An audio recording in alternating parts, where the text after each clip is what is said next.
Assalomu alaykum do'stlar. Men Sindar Samir va bugun sizlarga o'zim kitoblar kolleksiyasini ko'rsataman. Kitoblarim to'g'risi aytsam juda ham ko'p. Bu birinchi qismi. To'g'risi aytaman, o'zbek tilida kitob o'qimaganman. Bu hozir ko'rsatgan kitoblar hammasi rus tili, ingliz tili va bir ikkita fransuz tilida ham bor. Kitob o'qishga yoshligimdan qiziqqanman. Akam bibliotekasi bo'lgan kitobxonasi. O'sha kitob o'qib, shu keyin akam ko'chgandan keyin o'zim kitob olib boshladim. O'zim asosda pul yig'ib har kuni haftalab kitob olaydim va to'g'risini aytsam kitob o'qishni yaxshi ko'raman. Hozir qayerdan kitob olaman? Ko'pincha kitoblarni обычно shu biblioteka, unaqa kitob magazinchalarda olaman, kiosklarda. Yoki esa OLXdan ko'rib, shu eski kitoblarni sotib olib yoki ko'chada Samarqanddan eski rus boboylar bilan sotib o'tiradilar. Kitoblarni gilamchaga yig'ib, shularni sotib olaman. Yoki tanishdan olaman yoki litsey bibliotekasidan har xilda kitoblar rus tilida ko'rsataman. Men bu yerda tagida tarjimasi bo'ladi. Bilmayman qayerda, bu yerdan. Tarjimasi bo'ladi. Tez ko'rsataman. Farqi yo'q menga. Bu video prosmotr normalniy qilsa, ikkinchi qismini ham ko'rsataman. Ikkinchi kitoblarimdan. Boshlaymiz. Birinchi kolleksiya monaqa Ast Moskvadan kitoblarim. Bu izdaniya. Juda ham har xil kitoblar bor. Boshlaymiz. Benjamin Franklin Время и деньги. Bu Benjamin Franklinning biografiyasi. O'qiganimga yarim oylar o'qib qo'ydi. Juda ham qiziq. Hayotini ko'rib, o'qib, juda ham qiziqib qoldim. Bu ham disiplinirованный odam bo'lgan. Hammasi расписанияsi bo'lgan. Juda ham qiziq hayoti. Eng kichik bola bo'lgan. Juda ham kambag'al oiladan chiqqan. Короче, вообще zo'rda bu.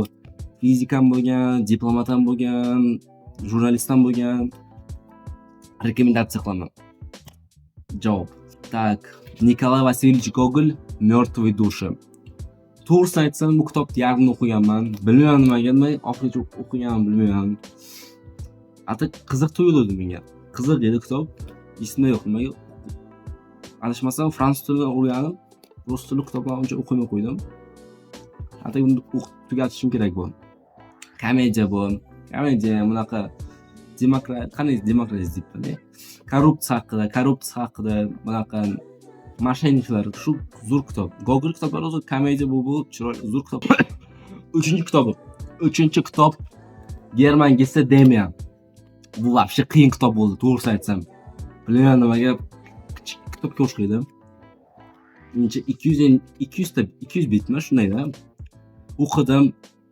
Bu o'zi odam psixologiya haqida, bilmayman, odam qanday o'sishi, Bibliya ham qo'shilgan bu yoqda, Bibliya. Bilmayman nimaga bu kitob qiyin bo'ldi menga. Hatto qiziq kitob. O'rtalarida juda ham zerikarli bo'ldi. Unday qiziqish bo'lmadi. Oxirida qiziq, normal kitob. Boshlari ham yaxshi. Bunaqa rekomendatsiya qilmayman. Vibr bo'lmasa shuni olsalaringiz bo'ladi. Vibr bo'lsa, Robert Louis Stevenson. Robert Louis Stevenson bu shotlandskiy yozuvchi, juda ham mashhur poet. Ko'p kitoblari mashhur Angliya, Amerikalarda. Bu Klub samoubiyц, o'zbek tilida bilmayman, tarjimasini bilmayman. Klub samoubiyц. Bu bitta qirol haqida, qirol emas, prins haqida. Shu bu ham detektiv, juda ham qiziq. Yozishi juda ham chiroyli ekan. Bilmayman, tarjimasi shunaqami yoki o'zi shuni yozadimi, menga yoqdi. To'g'risini aytsam, rekomendatsiya qilaman. Aleksandr Sergeyevich Pushkin Kapitanskaya дочь. Bu to'g'risini aytsam, bo'lmasam zbornik bu. Bu yerda 5 tami shunaqa istoriyalar bor. Kapitanskaya дочь o'qib oldim. Qiziq kitob. Pushkin o'zi juda ham chiroyli zo'r yozadi. Qisqa bunday informatsiya ko'p. Bunisi yoqdi menga. Pushkin kitoblari bilasizlar, o'zi zo'r yaxshi yozadi. Yana Gogol revizor. Juda ham kichkina kitob. Bir kunda tugatdim, bir kun emas, 2 kunda tugatdim. Gogol komediya kitob. Juda ham o'zi eng mashhur kitobi shuda. Gogol revizor. Bu ham komediya. Korrupsiya haqida. Shu vaqtlarda Rossiya qanaqa bo'lgan, shuni ko'rsatib beradi. Endi bu ikkita kitobni o'qimaganman. Ikkita katta kitob, ikkita 5-inli kitob. Bu Fyodor Dostoyevskiy Podrostok. Bilmayman nima olganman. Hali bir o'qib ko'rdim. yaxshi kitob, katta shu razmeri yoqmayapti. 700 betmi va shu bu qanday o'qiyman? Tez o'qib tashlasam bo'ladi. Eshitganman, zo'r kitob deb eshitganman. O'qib ko'rishim kerak. Keyingi kitob ham shunaqa Niccolo Machiavelli Gasudan. Bu politika, diplomatiya haqida. Shu qiziqaman diplomatik politikaga. Bitta bu kitob juda ham katta emas. Bilmayman nimaga o'qimadim. Qiziq bo'ldi birinchi. Keyin esa bitta narsani qaytarib o'rayapti. Вообще bu nima demoqchi? Короче, o'qiyman buni javob o'qiyman. Hozir videoni olib birdan o'qib boshlayman shu kitobni. Keyingi kitoblar, keyingi qism farqli bu yerda. Ingliz tilida kitoblarni ko'rsataman. Jane Austen, Pride and Prejudice. Bu kitob chot kitobcha. Katta juda qiyin bo'ldi. Bilmayman nimaga. Juda ko'p notanish so'zlar ko'p ekan. Levelim kuchli bo'lsa ham, C1 bo'lsa ham breakdek so'zlar bilmayman. Translate'ga kirdim anaqa bilmayman qiyin kitob so'zlar bor ekan. Atak istoriyasi ham unaqa zerikarli ekan. Menga yoqmadi. Romantika haqida anaqa shu vek haqida istoriya, bu Angliya 18-asr unaqa shu hayotni ko'rsatib beradi. Shunisi yoqdi, buyog'i uncha yoqmadi. To'g'risi aytsam, o'zbek tilida o'qib ko'rish kerak. Rus tilida, o'zbek tilida o'qib ko'rish kerak. Ingliz tilida yoqmadi menga. Keyingi kitob Little Prince, to есть Kichik Prins. Bu juda ham kichik kitob, bir kun o'qib tugatdim. Juda ham qiziq kitob bo'ldi. Shap-shup ko'p anaqa rasmlari, kartinkalari ko'p ekan, shuning uchun o'qish oson bo'ldi. Juda ham mashhur kitob. 50 ta tilga tarjima qilingan, adashmasam. Fransuzlar juda ham mashhur qiladi buni. Saint-Preux bu oxirgi kitobi. Ikkinchi jahon urushida o'lib ketgan u kishi. Короче, qiziq kitob, bolasiga olib bersangiz yaxshi, o'qib shu uxlashdan oldin o'qib bersangiz, o'zim qiziq qolgan ekansiz. Faqat ular juda ham fantastikada bu unaqa. Yosh bolalar uchun bo'ladi. Kattalar uchun ham bo'ladi, unaqa har xil ma'nosi bor, ma'nosi yaxshi kitob bo'ladi. Normalniy rekomendatsiya qilaman. Keyin esa kitob bu Molxona, George Orwell, Animal Farm. Bu ham ingliz tilida kashfasi juda ham zo'r. 30 ming oldim men, bilmayman qayerdan Amerikadan zakaz qildim o'zim. Cho'tki kitob. Molxona, kommunizm haqida. Kommunizmdan shu haqida endi hayvonlar tarafidan ko'rsatib beradi, kommunizm qanday ishlaganini. В общем, bu George Orwell chiroyli yozgan, bu original endi o'zining tilida hayvonlar tarafidan ko'rsatib bergani bu juda ham qiziq bo'ldi menga. Odamlar tarafdan ko'rsatib bersa unaqa bo'lmaydi-da, bu hayvonlar ko'rsatib berdi, hammaga bo'ladi. Bu yosh bolalarga ham qiziq bo'ladi, o'zimizga ham. Shuning uchun zo'r, yaxshi kitob. Rekomendatsiya qilaman. Keyingi kitob bu Republic of Uzbekistan. Juda ham eski kitob. 2003-yildagi O'zbekiston haqida informatsiya bilmoqchi bo'lganman. Ingliz tilida qanday o'zimiz davlatimiz ko'rsatib beryapti shu zarubejga. Juda ko'p informatsiya bor. Olimpiya sportdan, tariximizdan, odamlardan, har xil bayramlarimiz juda ko'p rasmlar ko'p. Zo'r kitob. Bu kitobni bu hech qanday olib bo'lmaydi.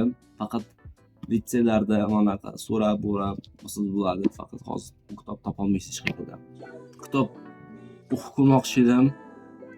Va bu kitob Hoji Murod, Lev Tolstoyniki. Bu yana lotin harflarida o'qib ko'rdim. Polnisni o'qimadim, yarmini o'qidim. Juda ham qiyin bo'ldi. Nimaga shu adabiyot ko'p so'zlarni uncha bilmayman. Shuning uchun qiyinroq bo'ldi. Buni ham o'qib tugatishim kerak. Komil Sindarov bu Tayna biblioteka Timuridov. Timur bu detektiv edi. O'qib tashladim buni tez. Faqat oxiri finali yoqmadi menga. Boshqa odamni olib kelib shuni aybdor qilib qo'yapti-da, bu nima bu tushunmam. shuncha personajlar, shuncha odamlar ko'rsatib, oxirida vashib boshqa betanish kishini olib kelib shuni aybdor qilib yuboryapti. Bu o'zimni detektivim shunaqada, bu bilmayman. Keyingi kitob o'zimiz qirg'izmi, bu qozoqmi, Chingiz Aytmatov. Dolce Veka degan qiziq kitob bo'ldi. Odamlar hayotini ko'rsatib beradi shu vaqtlarda. Nimalar qilgan, bir paytlar o'qib yig'lab oldim. Bir paytlar zerikdim, bir paytlar qiziqib o'qidim. Juda ham unaqa har xil reaksiya, har xil настроение, har xil emotsiyalar his qilasiz bu kitobni o'qib. Bilmadim, ko'plar uchun bu zerikarli kitob bo'ladi. Bir paytlar to'g'risi ham zerikarli bo'ldi, bir paytlar babsha qiziq bo'ldi. Tushunib bo'lmaydi bu kitoblarni. Keyingi kitobcham bu Martin Eden Jack London. Jack London, rahmat senga bu kitob uchun, brat, rahmat, reально.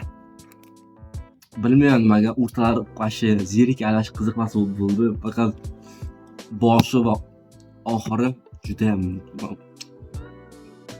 bu odam rivojlantirishi, qani desam, bitta qizni yaxshi ko'rib, bitta обычный моряк, военный bo'ladi. Bitta qizni yaxshi ko'rib hayotini o'zgartirib yuboradi. Vashi tanib bo'lmaydi. Oxirida shu qizdan voz kechib vashi boshqa odam bo'lib ketadi. Короче, rekomendatsiya qilaman. Nimaga aytganimni bilmayman. Atak o'zlaringiz o'qib ko'ringizlar. Cho'chib kitobcha Jack London. Gay bo'lsa ham, bu gay bo'lgan, bu yozuvchisi. Juda ham mashhur, birinchi millioner bo'lgan. В общем, tarixda birinchi millioner, poet, mana yozuvchi shu bo'lgan. Keyin kitob yana detektiv, yana bu Agata Kristi, Smert na Nil. Nil, bir narsa Nil. Birinchi kitobim bo'lgan. O'zim pulim sotib olganim birinchi kitobim bo'lgan. 20 ming sotib oldim. Kачестволari musori, tualetni muloqi desam bo'ladi buni. Zo'r kitob. Detektiv. Qonun ssenariysidan yaxshiroq, to'g'risi aytsam bilmayman nimaga. Bu tez o'qib tashladim, qiziq bo'ldi. Juda ham ko'p har xil personajlar, odamlar, hammasi o'ldirganga o'xshaydi, hammasi bunaqa aybdorga o'xshaydi. Agata Kristi kitoblari zo'r ayol. Krasavchik babushka. Amerikanskaya tragediya Theodor Dreiser. Bu ikkinchi tom, ikkinchi qismi. To'g'risini aytsam, birinchi tomini o'qidim, ikkinchi tomini hali o'qiganim yo'q. Ikkinchi qismi Theodor Dreiser zo'r odam. Amerikani ko'rsatib beradi, qanday u paytda unaqa Bibliya, xristianstvo ushlab turadi, hayotini ko'rsatadi. Bunday odamlar unchalik zo'r bo'lmagan demoqchida endi. Xafa bo'ladi, boylari bo'ladi. Shu vaqtda hayotini ko'rsatib beradi. Zo'r kitob. Tak, mana bu ikkita kitob bir xilga o'xshaydi, faqat bir xil emas. Bu Mo'sa kitob, Voron. Bu anaqa she'rlar, qanday desam. Bu hammasi she'r, Edgar Allan Poe. Endi qanday desam, depressiya unaqa juda ham zerikarli, unaqa pul, unaqa suitsid haqida ko'p she'rlar bor. Shuning uchun bu padrik qilaman bu birovga. Bu esa bu legendarniy Stariki Mo'ri, Ernest Hemingway. Bilasizmi, bilmaysizmi? Ernest Hemingway juda ham mashhur yozuvchi, Amerikada jurnalist. Ernest Hemingway juda ham boy bo'lgan o'z vaqtida va bu o'zi yozib ketgan oxirgi kitob Starik и Mo'ri. Bu u odam psixologiya haqida, qanday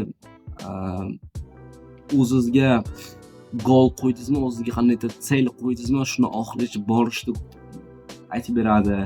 Bitta qari boboydan shu ko'rsatib beradilar. Обычный baliq ovchisidan zo'r istoriya yozib bergan. Juda ham qiziq kitob. Keyingi kitob bu fransuz tilli kitob. Juda ham qimmat kitob bu. Hozir $100 ga topsangiz bo'ladi bu kitobni. Walter bu juda ham eski fransuzcha yozuvchi romanlari bor. Ichini qarasa bu chista fransuz tilida, Fransiyada chiqarilgan bu kitob 1950-yilda. Jotki zo'r kitob. hali fransuz tilini uncha o'qishni bilmayman, shuncha qiynaldim. Bu yana eski fransuz tili. Hali o'qib ko'rmaganman. Bu chita kolleksiya qilib saqlab turibman. Shu asosda men ham oxirgi marta o'ylab qoldim. Eski kitoblarni olib sotib shunaqa biznescha qilsam deb possible. Короче, shunaqa video bo'ldi. Bilaman yoqdimi-yoqmadimi. Kitoblar zerikarli bo'lsa, rus tilida bo'lsa, xafa bo'lmanglar. Buni safar normalniy video chiqaraman. Sizlar bilan Sindarov Samir edi.